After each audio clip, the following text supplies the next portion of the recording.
Hello, my name is Kurt. Coming at you today on this cold and windy day. I'm going to be discussing some theories of vampirism and my theories of vampirism. Now, if you look at ancient vampirism, ancient vampiric myths, the seductor or the seductress, charming, beautiful,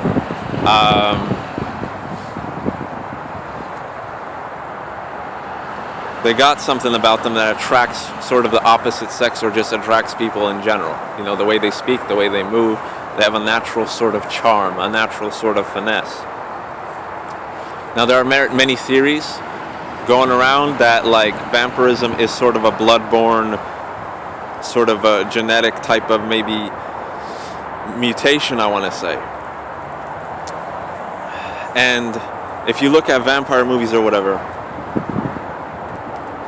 you can see that, the vampire bites another person and they become a vampire, or, they drink the vampire's blood and then they become vampiric. You know what I mean? So there's that whole theory that it is sort of a blood-borne thing.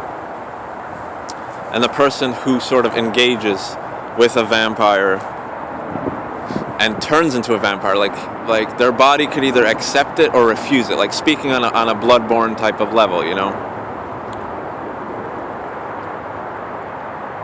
Like, there's people that are allergic to coffee, for example. They drink coffee and their body rejects it. It refuses it. They get negative side effects, whatever. They can't drink coffee because their body just doesn't like that.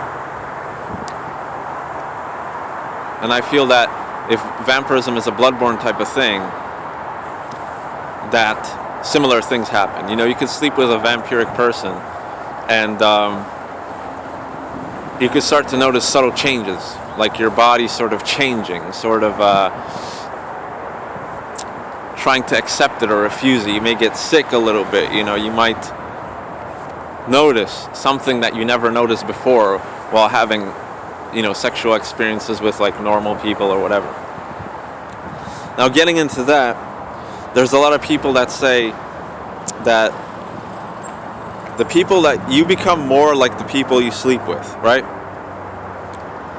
And I do believe that there's some truth to that, whether psychologically or whatever, On an astrological level, like, I slept with Virgo girls, right? And I become more Virgo-like myself, I'm not gonna lie. I became more like them. Even if it was like sort of a one-night stand sort of scenario, I didn't know shit about that particular person, whatever, and then you start to notice changes. You're like, what the fuck, And is it psychological? It could definitely be, but that gets into the whole thing of, like, the more you hang out with somebody, you have inside jokes, you merge with somebody. What I'm saying is that you're taking an external source, you're taking another human being, and you're having an intimate adventure with them. And intimacy is a very potent thing. It's merging on various different levels, On a biological level, your body releases certain different chemicals and then feel-good vibes and stuff like that. And the more you kind of interact with people and the more you kind of continue on with life, the more you kind of start to notice. Like, I remember being in college or in school in general, and you walk into a room and there's a certain vibe. Whether it's the teacher or it's somebody in the room, like, you're feeling just chill, and then you walk in there and you feel completely different. It's like an instant shift almost. You're like, what the hell?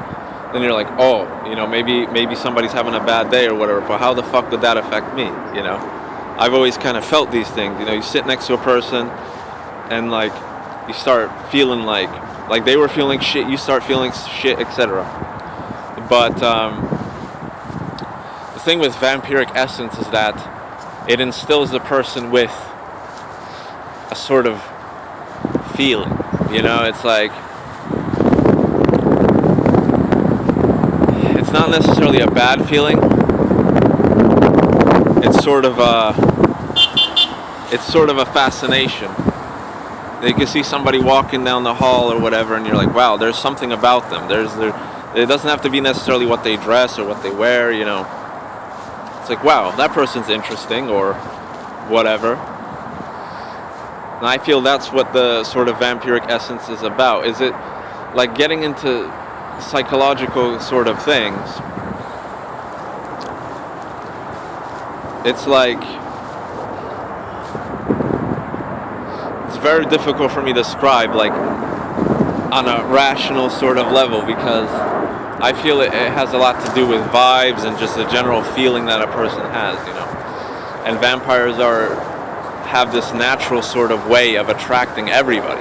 Doesn't matter what the sex is, you know. This attractiveness, this finesse, this natural sort of charm, the way they speak, the way they move, the way they brush their hair back, stuff like that, you know. It's fascinating. And that fascination is what lures the prey, so to speak. Like I said, this is all theory, this is all ramble, you know, this is not scientific by any means. I'm just trying to figure some things out.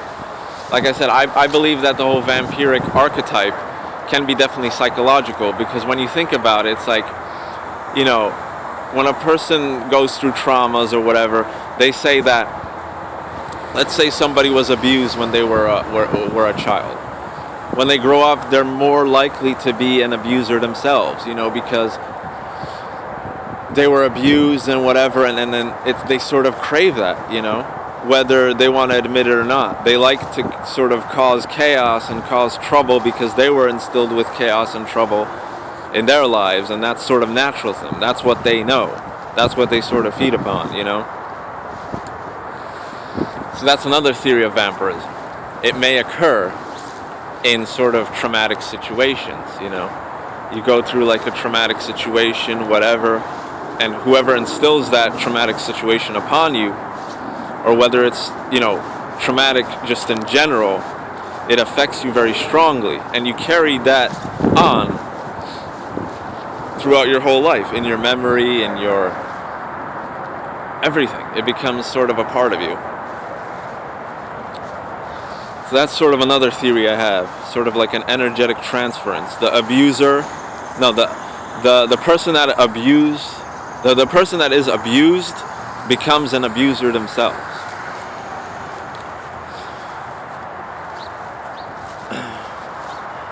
Like, for example, a girl that's been called ugly her whole life, and then she kind of grows up and becomes sort of good looking or whatever. Not necessarily good looking, but she just sleeps around with a lot of dudes or whatever, because that's filling sort of a void. Like, to me, vampirism is sort of like a void.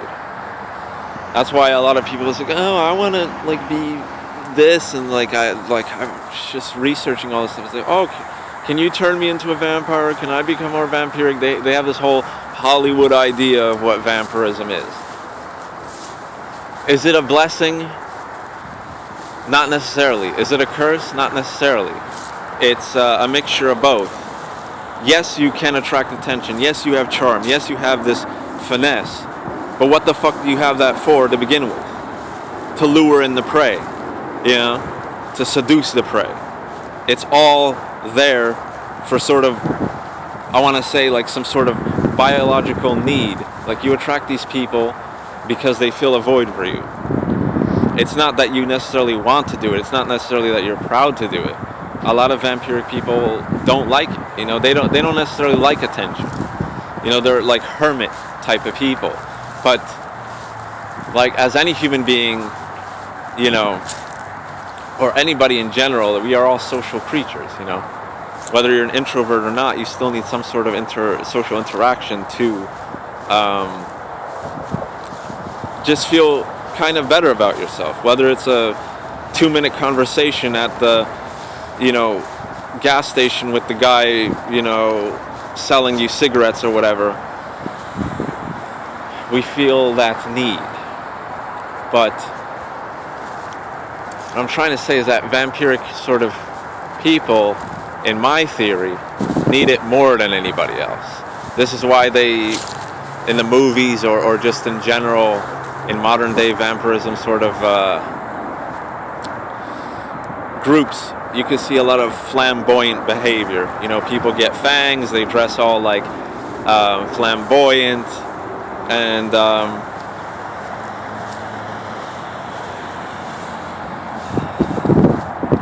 it's sort of like a way of subtly seducing people with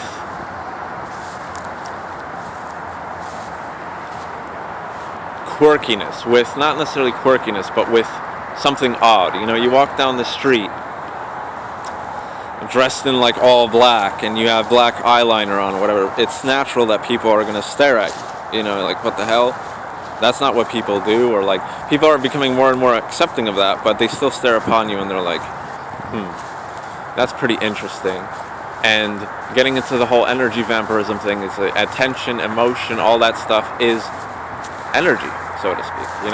When somebody has an argument in a room, like getting back into the school example, teacher has an argument with a student, there's like a fight going on or whatever, you walk in there, you don't know anything, you didn't know that a fight occurred there or whatever, you don't know nothing, and you could feel that like sort of adrenaline, that rush, like, oh shit, something went on here, like, even when it's already over, even when people are just calmed down. But like I said, if people are like getting into concerts and stuff like that, the several concerts I went to, I saw that it was all sort of a ritual, a sort of like a satanic, I don't want to say satanic, but some sort of energy manipulation ritual. You go to a concert, everybody's drunk, everybody's high, or like they're super excited, they're dancing, they're jumping around to the music. See, the musicians are giving off this vibe, but they're giving it off because they sort of feed on that, not necessarily from a, obviously they make money off of that. The more people come there, the more money they make, but it's a different sort of thing. Like, they give you the music, so to speak, but you give them something else. Like, raise your hands, jump up and down, I want to hear you scream, motherfuckers, come on. Everybody, they like rile up this vibe, this chaos, these mosh pits, this everything, right? It's like, come on, motherfuckers, you're too quiet, I want to hear you scream, come on. And rile it up. And if you look at ancient civilizations and stuff like that, if you look at shamanic traditions or whatever, dancing, witchcraft, whatever, all this stuff is harnessing energy. It's harnessing vitality, whether you know it or not. If you look at what Gerald Gardner did back in England, Hitler was about to invade England, right? And Gerald Gardner went down to the beach with a whole bunch of witches and stuff like that. And they started dancing, and they started chanting, and they started to create this whole like energetic scenario. And then they said, you cannot cross the sea, you cannot cross the sea. And they were sort of aiming it towards the Nazi regime, so to speak, right? And did it work? Who knows? Nazis never invaded England, so to speak, so who knows? It could have fucking worked, You got to really think about this stuff, How does all this stuff work? Like I said, getting back into the concert scenario, it's very similar. If you go see any like sort of rock band or any like heavy metal band or just any band in general, you can see a lot of occult symbolism. You see pentagrams, you see the concerts that I went to, you have freaking half-naked chicks dancing on stage, shaking it up. They're singing about all this stuff, like, the drums are getting faster and faster and faster and faster. The people are getting more and more wild. The music's getting louder, louder, louder. And you just feel this sort of, to me, it was a revitalizing sort of experience because I'm sort of aware of these things. So I don't necessarily offer, I just like stand there and just absorb the vibes of everybody else around me. It's just like they're all dancing, they're all fucking wild, smacking each other, mosh pits, all this shit. I'm just there like just chilling, just feeling like this super sort of adrenaline rush, and I'm like, fuck that, I'm not necessarily gonna partake. I'm just gonna sit around and, see how everything is, And yeah, you just see this whole ritualistic symbolism, Like when the guitarist starts soloing, all the attention is focused on the guitarist, and everybody's like, yeah, fucking shred that shit, whatever. And what a lot of people don't realize is that the more people are giving into that, so to speak, the more the guitarist is sort of working with that. Like I think it was Nirvana that said that we just bounce vibes back and forth. We have some vibes, we bounce them into the audience, and they bounce it back and forth, and we're just playing with vibes. We're bouncing with vibes. You know what I mean? And that's honestly what I think about it. It's just the natural sort of exchange of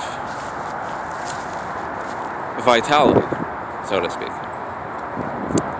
So if you look deeply into these things, it's like I said, this is not scientific by any means. This is just like theory. This is my mindless ramblings. This is my own observations.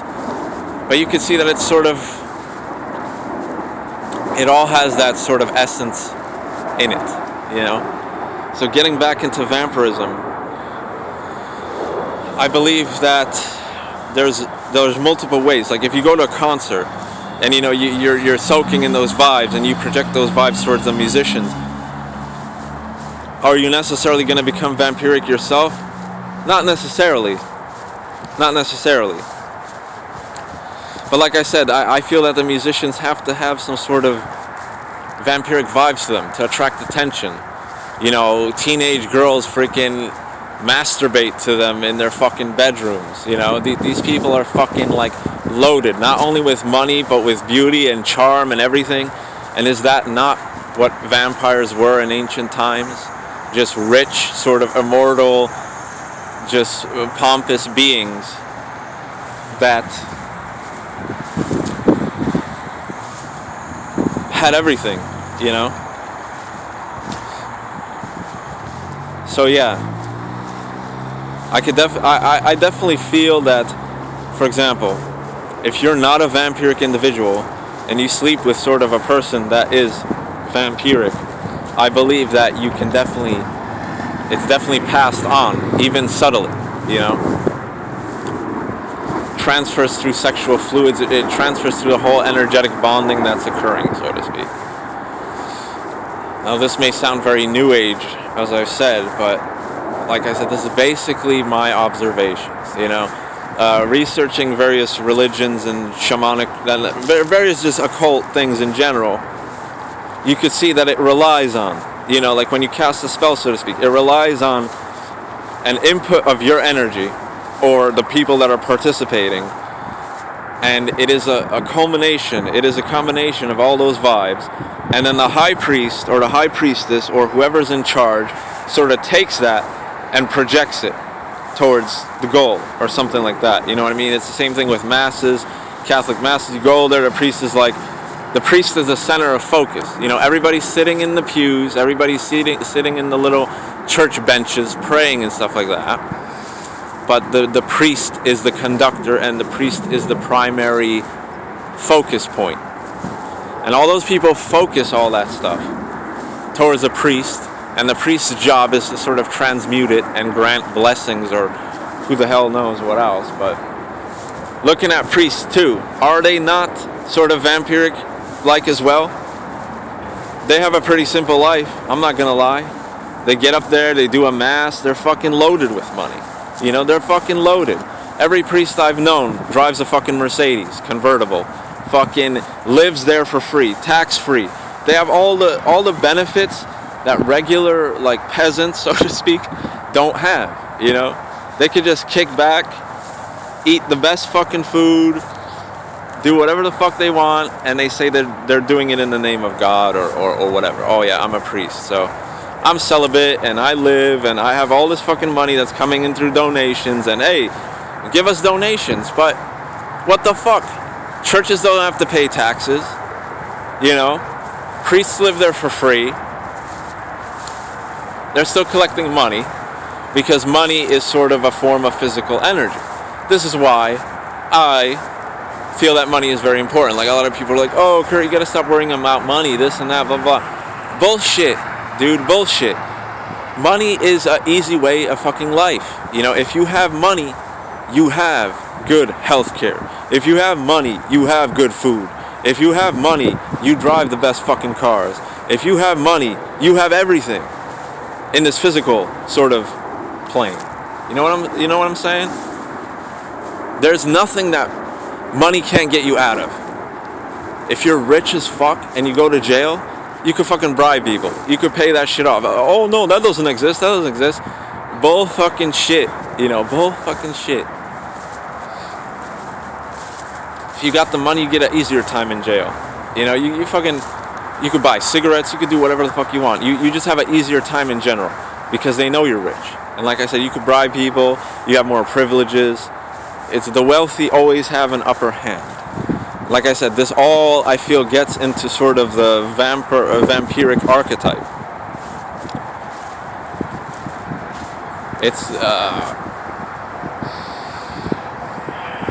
It's a combination of using that sort of vampiric nature to not only not only to fill the void on a sort of supernatural level, but to also fill the void on a physical level, you know. So I believe that's where those myths arose. Like I said, do I feel that people are like legitimate vampires? Like legitimate freaking... Not necessarily. But I do feel, like I said, if you have more money, you have a longer lifespan. You can see all these musicians. They took all these fucking drugs. They slept with all these women. You know, Keith Richards, for example. He's a fucking chain smoker ever since he was like in his freaking younger years, and he's still chain smoking, and he's still kicking it, and he's still going, and he's still jamming. See, if you look into some of this stuff, you can see that. So that's my whole general theory on vampirism. It's like, I feel that it may be genetic. I believe that some people are just naturally vampiric. You know, you have those little kids that are either bullies or, you know, seek attention all the time. Those are all sort of vampiric qualities. Like I'm saying, it's not negative.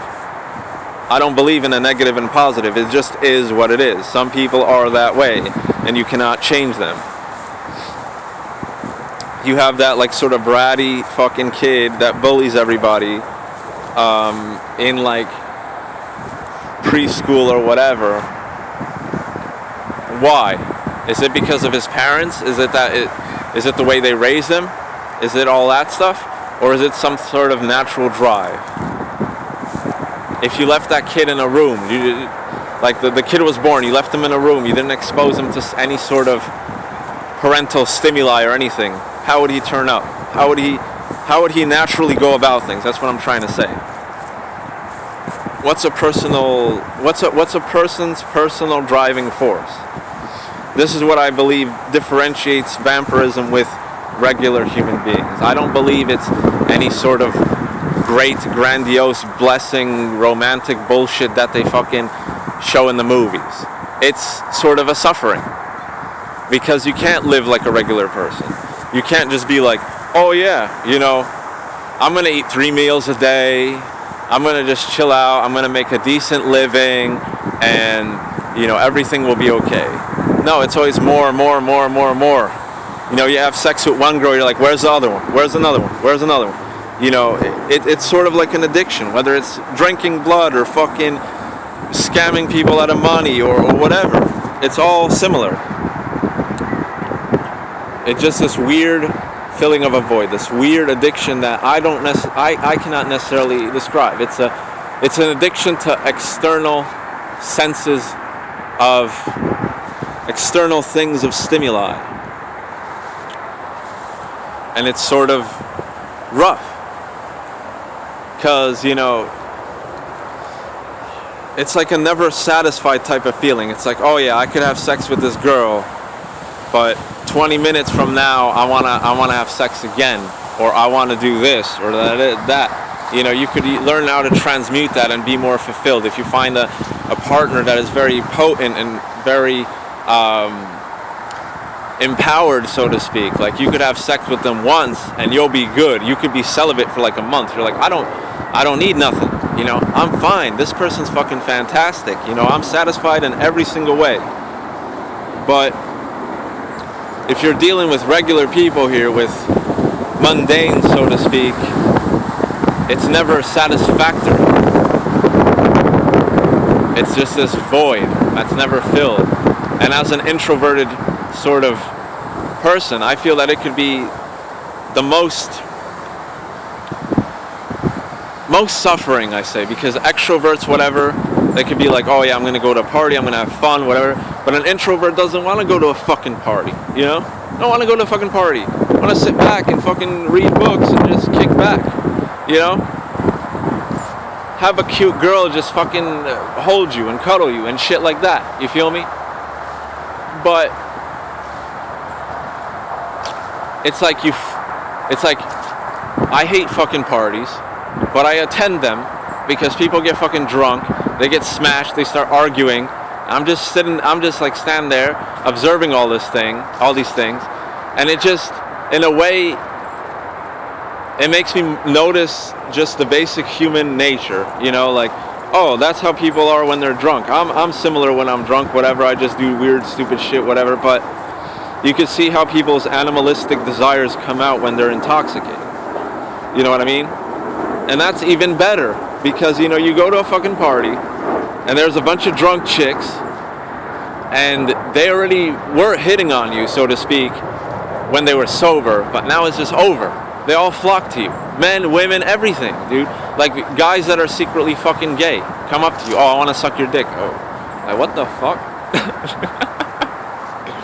Or, like, it's so fucking weird, dude. But like I said, it's just a theory. It's all just speculation. It's all just observation. I do not know anything. Whether it's a bloodborne thing, whether it's a genetic thing, whether it's whatever. But like I said, how does that work? As an introvert, I just want to be a hermit, you know, and I don't mind. But there's this fucking void. There's a different part of me that's like, fuck it. I want everything. I want it all. Because maybe it'll somehow fill that weird void, so to speak.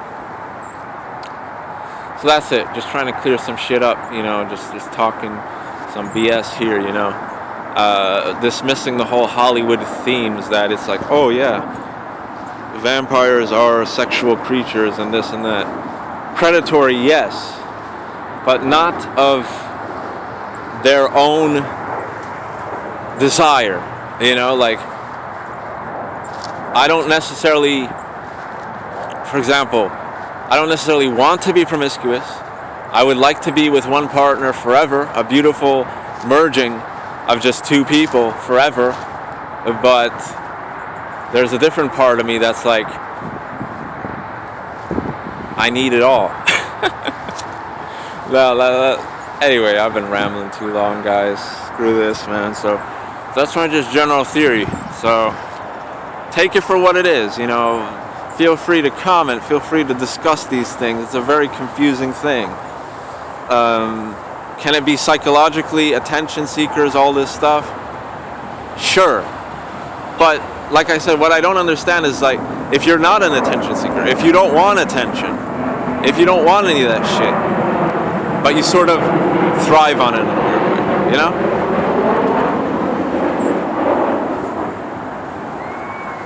So weird. Anyway, take it easy.